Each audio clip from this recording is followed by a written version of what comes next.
All right, so let's go to chi-square test of independence. So I didn't give you time to read this last time. Let me give you time to read it now. Okay, so returning to the survey from last quarter. Okay, so same data. To understand the preferences of Cal Poly students for a new item aimed at enhancing school spirit. The entire entire student body at Cal Poly forms the population for the study. For our sample, our sample is specifically drawn from a group of 75 business students. Well, one of the key questions we are exploring whether the location where Cal Poly items are purchased influences the color preferences for stickers. In other words, we're interested in understanding if students who buy their Cal Poly items from different locations have different color preferences for their stickers. So again, the assumptions are there needs to be at least 5 observations within each cell, and data needs to be random.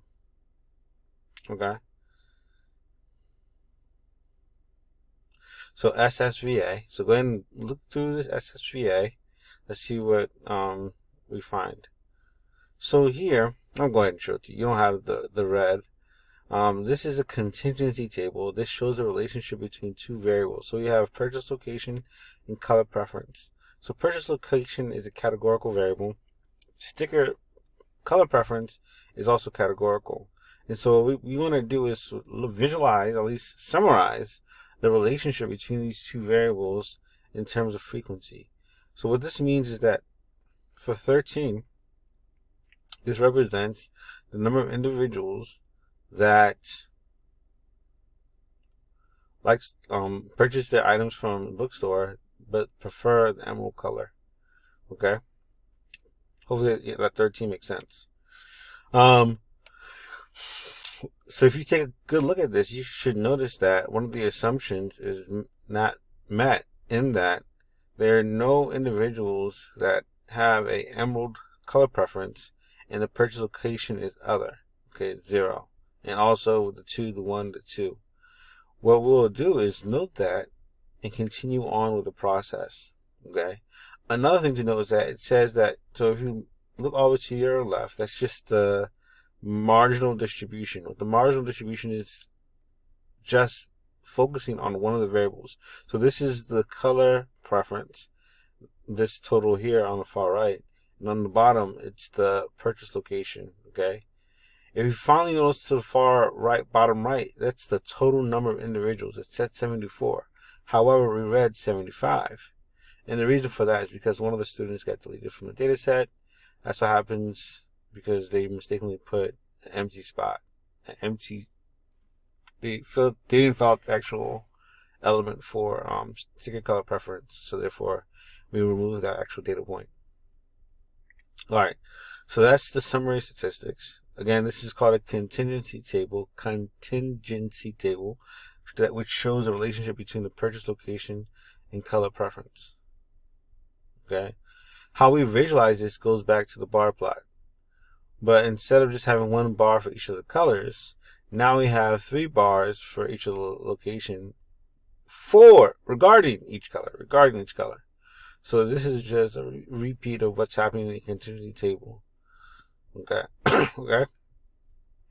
So when it comes to this test, at the end of the day, what we're trying to determine is the pattern the same across all the colors. Okay, is the pattern the same across all 3 colors? Does it follow the green, yellow, white, green, yellow, white, green, yellow, white? In a way it does, but you would have to actually implement the statistical technique to determine so. From there, we have our analysis. Okay, our analysis, again, this is chi-square test of independence. Okay, I don't necessarily highlight the R code, but the R code's giving us some hints here. And this is our test statistic. Okay, this is the corresponding degrees of freedom. We'll talk about that in a moment. And then this is the p-value. Okay. So in terms of the conceptual questions, here we go. Again, you should try to fill them out to your best of your ability first, and then we look at my answers. So let me go through these answers. So what would be the population of interest? Cal Poly students. Describe the sample at hand. Is going to be the 75, technically 74 business students. The observational unit is going to be a Cal Poly student. I'm okay if you put 74. Okay. State the variables of interest. Technically there are how many variables? You should tell yourself that there are 2 variables for chi-square test of independence, and they're both categorical. One is purchase location, and the other is color sticker preference. And so color sticker preference is categorical, and purchase location is also categorical. Okay. Using logic, you think you can determine which one's explanatory variable? I think purchase location impacts color preference, I would think. Okay. And I'll also ask, what I mean by that is therefore the response variable would be color, sticker preference, and the explanatory variable would be purchase location. Okay. And how many categories for each variable? The purchase location has 3, and then the color sticker preference has 4. 1, 2, 3, 4. Okay. So let's see what this says. Okay. Explanatory variables, purchase location, color is response, so on and so forth. Okay. Good job. So what is the research question? What we want to know is, does the purchase location have an impact, or does it influence color sticker preference? So like if you only go to the bookstore to buy your Emerald, stickers, or you only go online to buy your forest green stickers, that's the idea of influence. And one statistical technique is going to be the chi-square test of independence, what we're doing here today. Okay. And again, this is saying the same thing. This is dependent on purchase location. 4, does this statistical technique have parameters and statistics? You wouldn't know that, but in this situation, it does not. It does not have parameters and statistics. Okay. Just the way the cookie crumbles in this class, it does not have parameters nor statistics. Alright, so then here we go. What does the marginal distribution mean? Okay, we already went over that earlier. The marginal distribution allows us to single out a variable. So when we looked across and looked, just at 18, 39, 12, and 5, we're singling out the color preference. In the 53, 16, and 5, we're singling out the purchase location. You may say, why would you even want to do that? You would want to do that so that you can assume these 2 variables to be independent. What would the frequency of each of those levels be if they were independent? And so that's what we're doing when we're actually calculating the marginal distribution. Okay.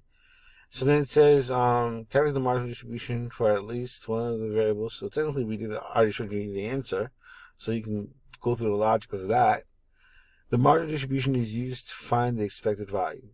So this is a long-winded answer, so I'm going to probably say it twice.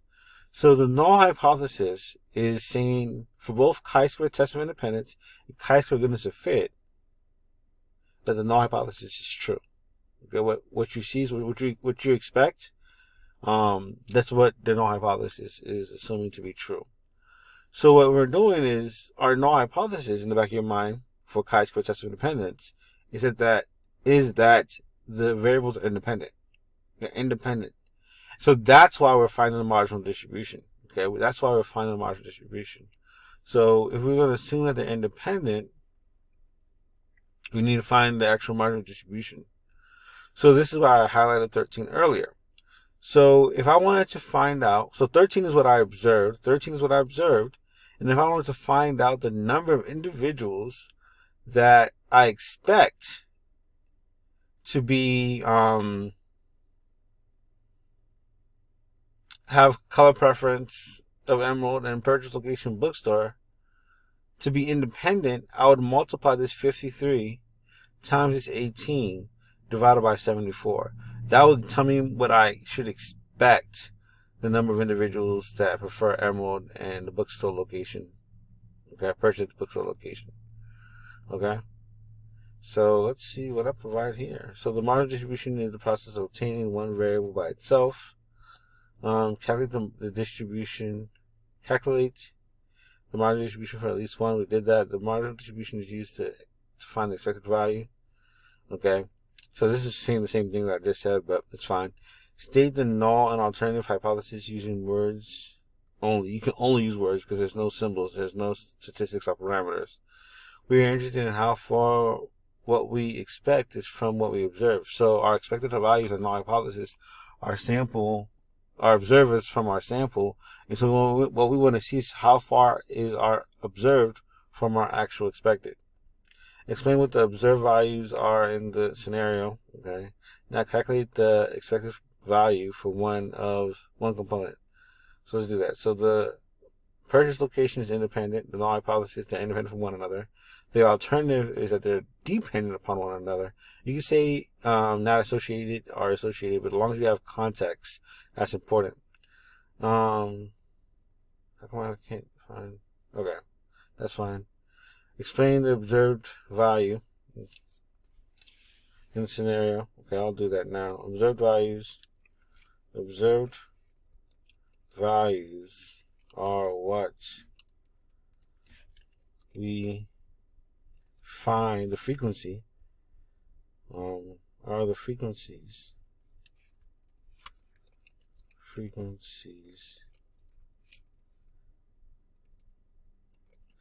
of each level in the sample. Okay, so we can do that, and then now calculate and explain. I'm pretty sure I do that later, but explain the expected value for one component. So let's say we're looking at, again, the number of Emerald. So you'd like to do that 12 times if you think about it. Emerald, and what's in bookstore.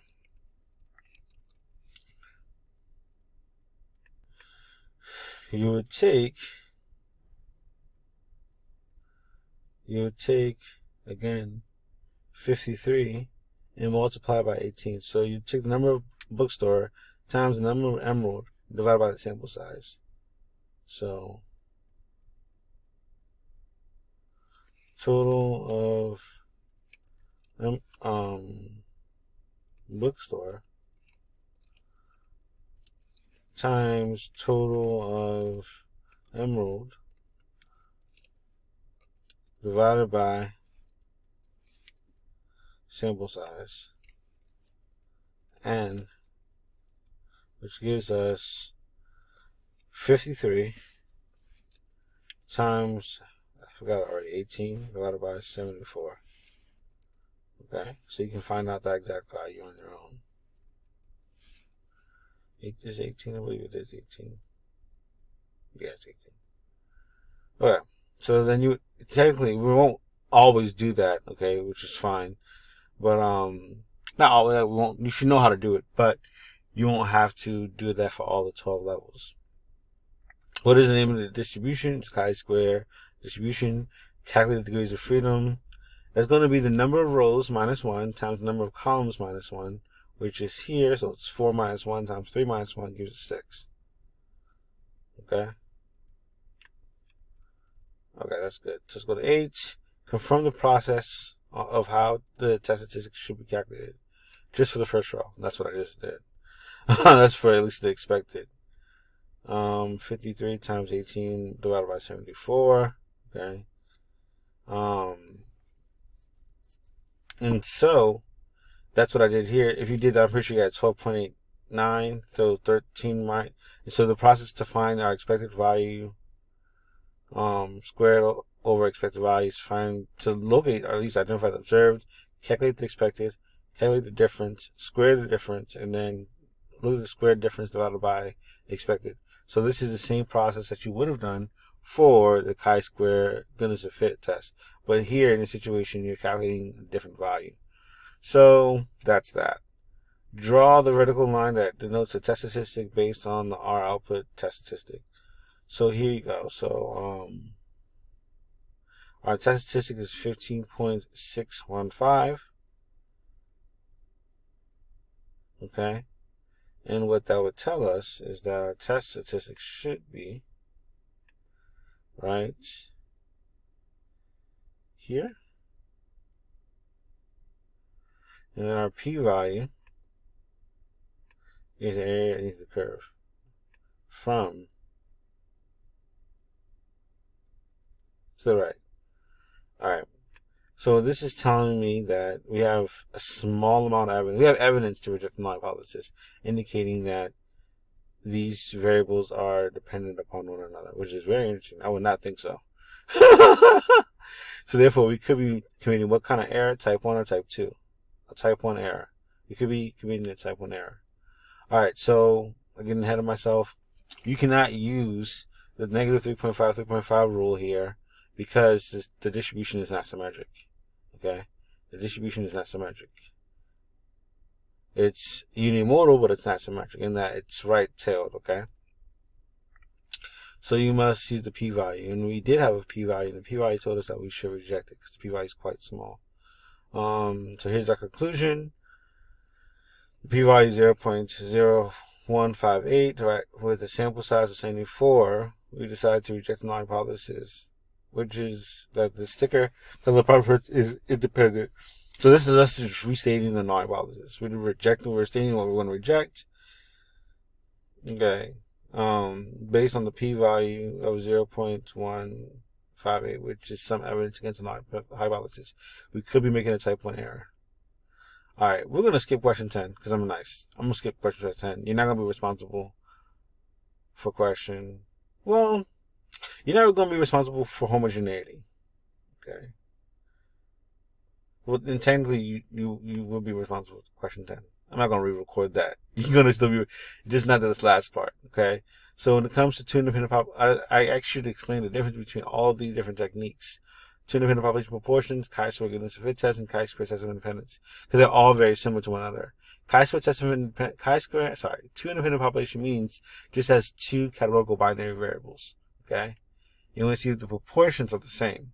That's totally different from chi-square goodness of fit because you only have one variable. Okay? You only have one variable with multiple levels. Then chi-square test of independence, you have two variables again, but they don't have to be categorical binary. They can be categorical. Okay? I'm going to show that, but you're not going to be responsible for this part. Alright? Alright, well, that's enough for this video. 18 minutes. That's quite long.